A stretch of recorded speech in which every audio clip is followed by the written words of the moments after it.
Hi. Hi. Here we are with Dorian, and he's the guy who mixed, mastered, and even produced the album No Need to Travel. So let's start with, I don't know, something general about the project, then we'll go in details about each song.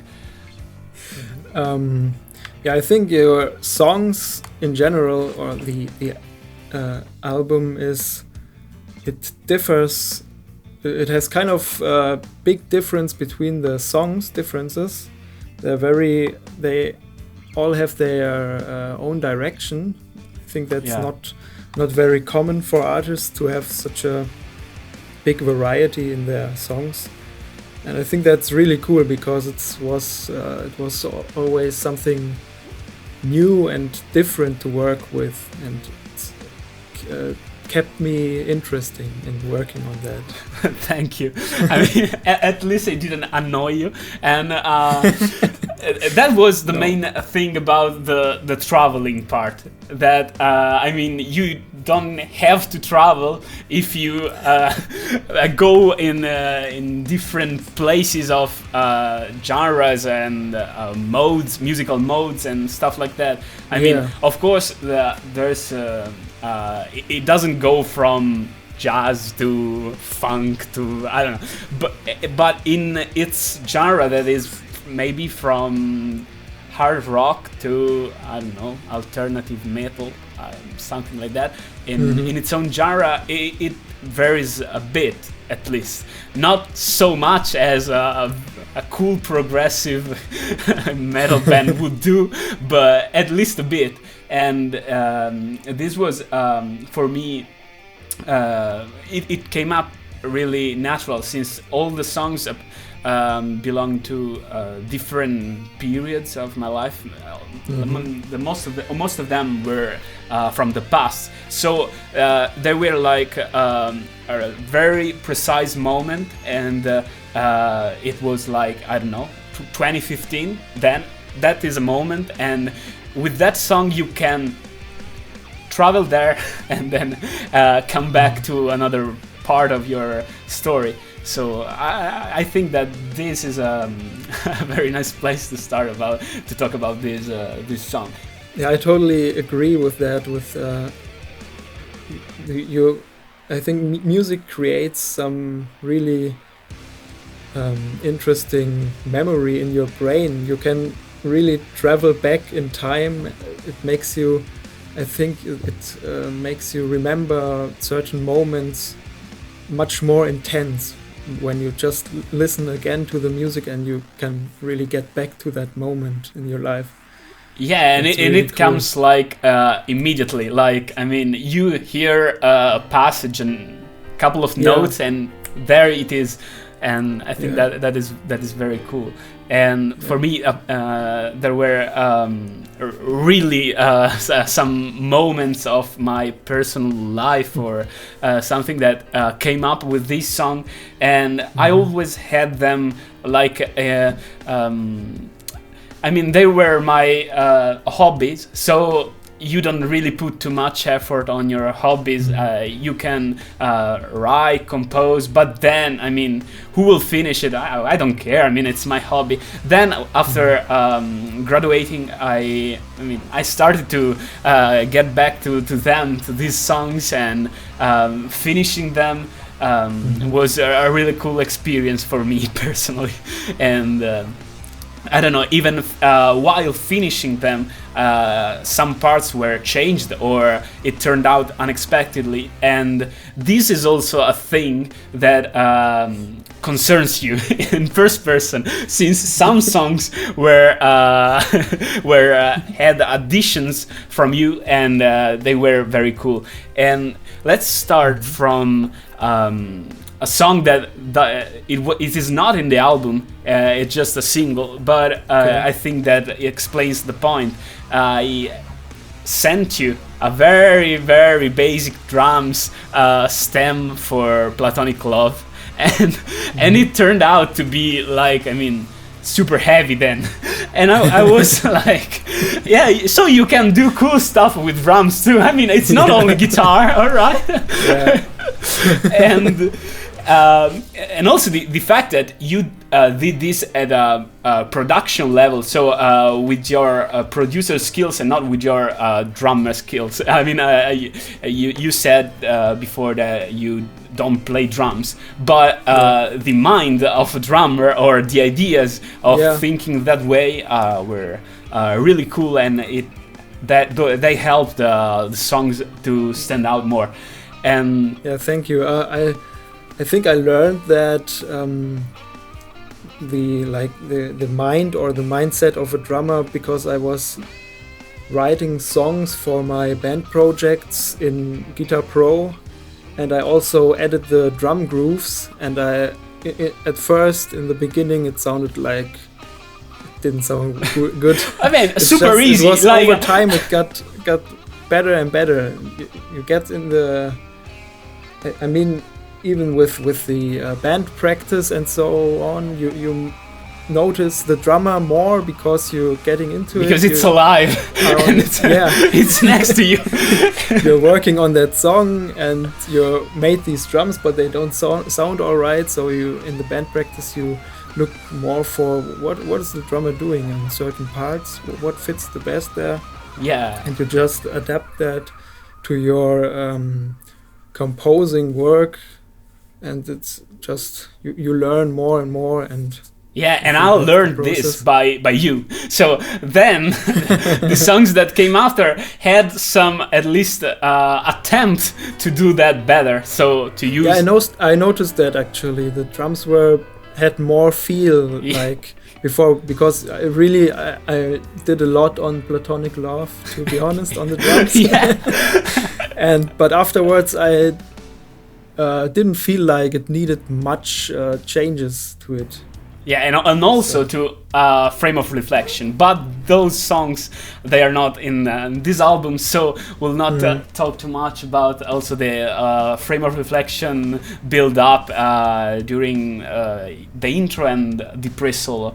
But anyway, let's talk about the first song. So No Need to Travel, that has already come out, and as the title track, and we had a lot of versions of it, but not generally, specifically about the ending, and my mistake, okay. But anyway, I was trying to record a part with a delay, and that is the main mistake. Is all right, you can record your part and then add effects to it, but if you really want to use your effect, at least set your BPM right. And I was setting my BPM off like I don't know, 85 when the song was or maybe 100 when the song was 85. I don't remember that. And after understanding this problem, I tried to do the take another time, and it was again off, since I don't know, somehow the preset didn't save on my delay pedal, so it was again off. Then after the third or fourth time we had that right, and and you tried to follow that while mixing, and that was the main problem we had about I tried to copy the timing. It was I tried it first with normal setting, like 4th or 8th notes, and it didn't really sound like your reference. And since the reference was wrong.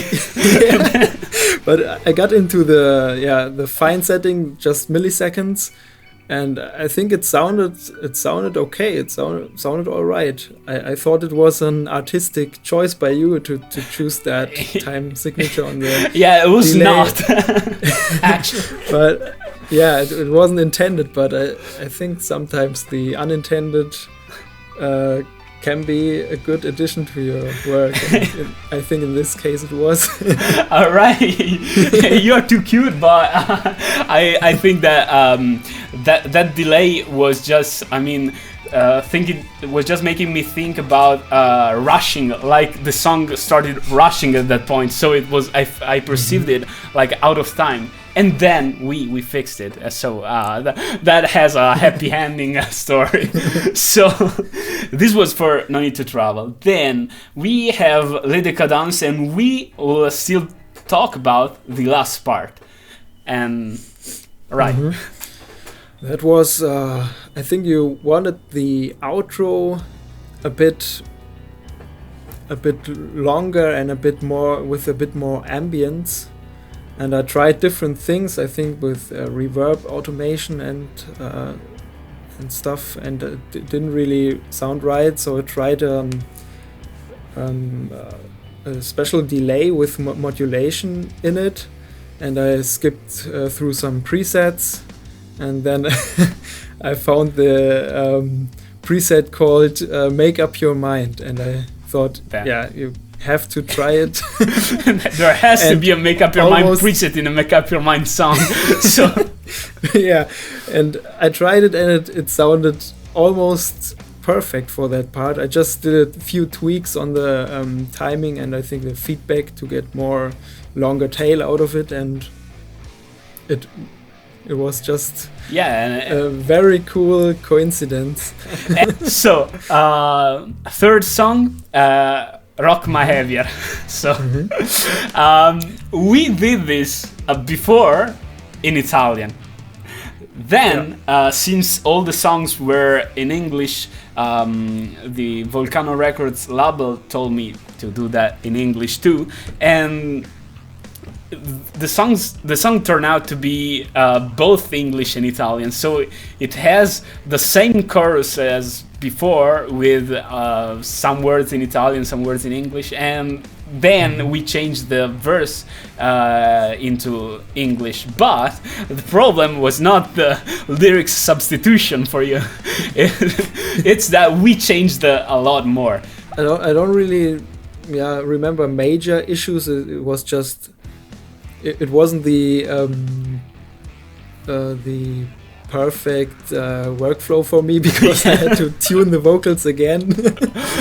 But apart from that, I don't really remember issues, because with the vocals, I just, if the vibe is good, if I feel the vibe, the language doesn't really matter. I do a lot of other projects in different languages and that I never talked before or heard used before the language, like Spanish or even I think it was in Korean some song.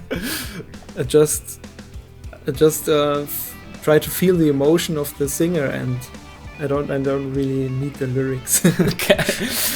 So we changed the guitars in the verse. That there's no more. I mean, there are no more guitars in the verse. There is a synth, and the bass line is changed, and I mean that is some major changes. But then I also wanted you to change the part in the middle. So when there's the solo with the piano, both the piano and the guitar, and there I guess we cut out the first guitar solo. There's no more, right? And then it starts immediately after the chorus with the piano, and then it goes into the piano guitar part, and then it ends up with the so-called breakdown. But I think I didn't get deep into it before we made the changes, because I don't really remember the old parts. It wasn't so. I don't think it concerned me as much as it did concern you, because I mean you made all these changes and you sent them to me just for an update. Okay. So it didn't really. So I mean you didn't hate me for that. I hated myself. Because you made so much changes, or why did you hate you? All right. Normal process. Not every song comes out perfectly from the beginning. That's totally fine. Then we have Essence of Music, and here another song in which you added something special to the drum, and so let's talk about that build-up. Yeah, it was I think the build-up before the second, or maybe it's also the last chorus. You added 2 build-ups. Then I think I wanted you to have only the latter one. Yeah, that was actually a good idea because it created more tension about the overall song to have those parts different. And I was just feeling the part before the chorus needed to start low and build up more and more energy, and I think with that snare build up it was much better than before, because before it was just I think the kick hits and then some snares then come up. Yeah, more it was more like still keeping the rhythm of the song, but I think it needed more of a break, like something completely different, and I think the snare build-up was much better at building that energy. Given the apparently the song changes when the solo starts, since it's a bit, I don't know, maybe some oriental stuff going on there with a Phrygian dominant mode, and I perceive that it reaches a point in the solo where it gets a high climax in intensity, but then with the build-up, the last chorus is even more intense than the most intense part before. And I think that this works perfectly. I mean, we always talk about the endings, and I think we like the endings more than the actual song. I think it's true for the most songs. Yeah, especially on the next one. All right. If you want to. Yeah. Let's go into hipsterism. All right. Hipsterism, the ending. Yeah, I think it's my favorite ending of your songs. It's super heavy with the guitar rhythm and just the guitar riff in the ending. It really catched me. So I was thinking I have to make that as big and as heavy as possible, and I did really major changes to the drums there, and I think it hits really hard now. Yeah, I'm really happy with that part. The first time I was like falling off the chair, so I was like, oh, man, I didn't do that. So he did. He made my riff stand out in a djenty way, and I didn't think of that riff in that way, but as soon as I heard his version of the drums, I was like, it has to be this way. It will never come back to the old one. And I really think that I wouldn't be able to get drums to get the drums to sound like that rhythmically, even though I listen to prog stuff, gen music and stuff like that. So I really think that you apart from listening to this stuff, you have a really good mindset of the drummer, if I can say that way. Yeah, I think that also it just comes from me working a lot of Guitar Pro projects where I just write the drums to along with my guitar riff ideas. So it's just I think it was a longer evolving process to get into that drummer's mindset, drum writing mindset, playing mindset. You know, it's all I think it depends much on experience. Yeah, it's super nice, and you made me want to get deeper in this subject.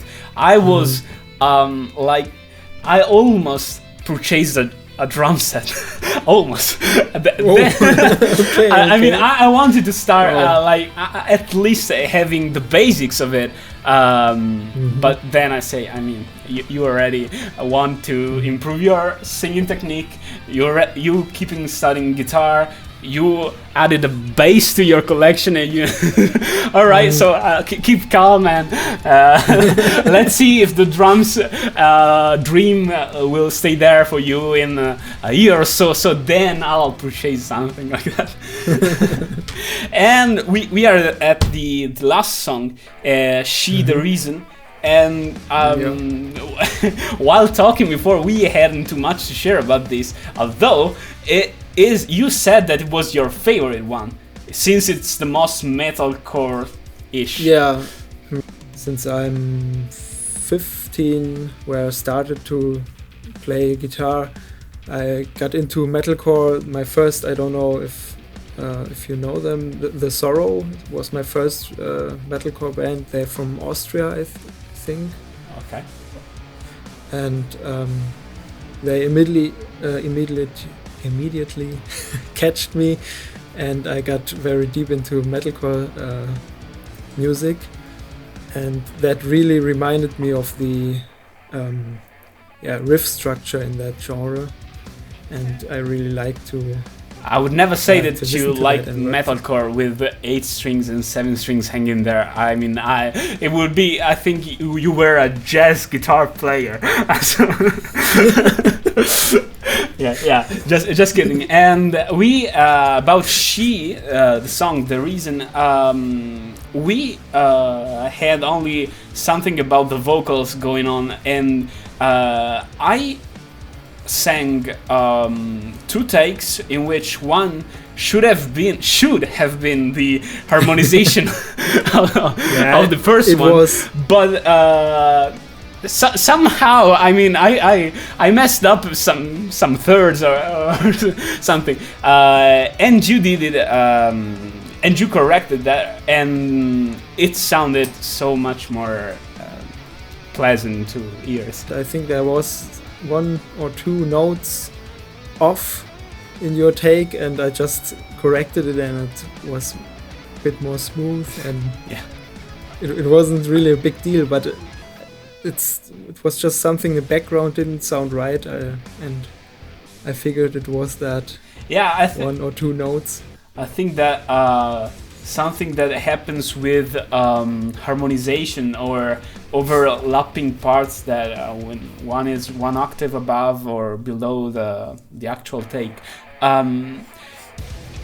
if you listen to them at the same time, somehow the mistakes just balance each other, and it's smoother than the actual take if you heard it in solo. And anyway, that was my problem. So I was hearing, and this happens all the time to me, I was hearing to the takes at the same time. So mistakes were like, I mean, not too present for me. And if you hear your vocals in the mix also, then it may also your attention may be distracted by other stuff going on in the guitar parts, and then after you send me the finished version, maybe I say alright, but I never focused on that lyric before, and now it just turns me off. But I sent him, and I sent him after knowing how it sounded. But the problem is, if you never listen to your takes out of the context, when your context is given back with all the stuff going on, you feel something that is off, but that you did. So I think that you, from the production perspective, you made me better in a way that I knew more what to look for when sending tracks or stems to and to be more accurate in the recording process, so before the editing part comes out. And so thank you. I mean, yeah, I'm glad to hear that I help you developing your recording skills and production skills. That's cool. and also to look for more drums, groove and stuff like that. So it gets more and more important. Like in modern productions, the drums get bigger and bigger and more in focus. It's just so important to have that groove and feel and presence of the drums in your songs, because I don't know, if the drum grooves are dead, the song won't catch people. I think it's very important, and it's often overseen by musicians who don't play drums. Yeah, guitarists, for example. So for me, that was a total win, finding you on Fiverr, and also I'd like to share the anecdote about we did a first song together, and that first song I sent you very poorly recorded stuff, not only because I didn't know those tips that we were talking about, but it was like I was forced to do that.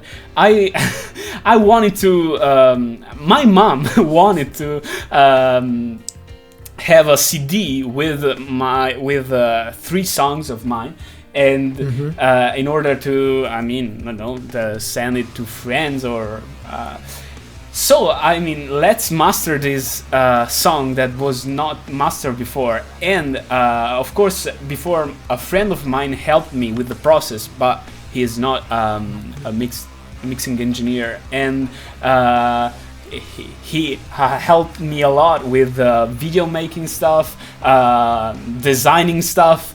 But, of course, the song sounded better after his mix, but when I first got Platonic Love back after you had it in your hands, it was like, I mean, so it can sound that way, and and I had this in my mind that all the songs I recorded could sound that way, but I didn't do anything at first. So I had Platonic Love, and alright, so thank you, Dorian, nice to work with you, but after months, you